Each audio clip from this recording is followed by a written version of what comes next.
دوه ورځې او دوه شپې دا ډېرې سختې دي، دا ورځې هم ډېرې سختې دي او دا شپې هم ډېرې سختې دي. دوه ورځې او دوه شپې. دوه شپې کومې یوې دي؟ یو هغه شپه ډېره سخته ده چې کله ته قبر کې ښخ کې او اولنۍ شپه د باندې په قبر کې راشي او پته نه لګي چې په څه حال کې وي. دا به ډېره سخته شپه په موږ ټولو باندې راځي. دا مړی چې کېښودی شي او دې اول پیر د مړو په منځ کې سملي او هر طرف ته دې مړي او دې پکې هم سملي، ده به څه حال وي. دا ډېره سخته شپه ده، ډېره سخته شپه ده. او هغه شپه یوه هغه شپه چې خلک خبر نه او سبا له به قیامت وي. دا هم ډېره عجیبه شپه ده. ورځې چې کومې ډېرې سختې ورځې دي په ژوند کې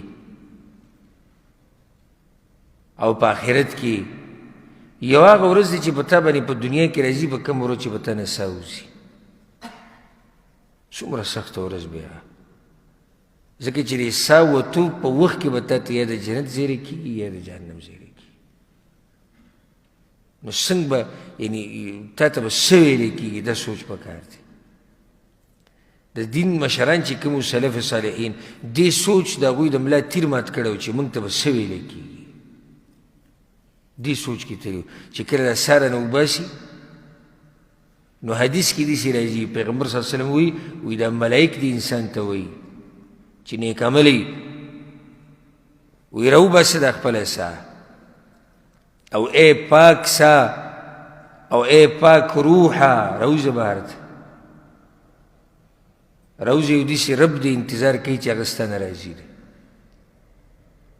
راوځه خوشحالو ته، راوځه نعمتونو ته. او هغه انسان چې هغه بېدینه دی، جهنمي دی، مجرم دی، وایي راوباسه د خپله روح، راوباسه د خپله ساه، داسې رب دې انتظار کوي چې هغه تا ته غضب کړي، عذابونه دې ته انتظار کوي. نو دا ورځ په ما او تا باندې هم راځي، دا حالات به په ما او تا باندې هم راځي.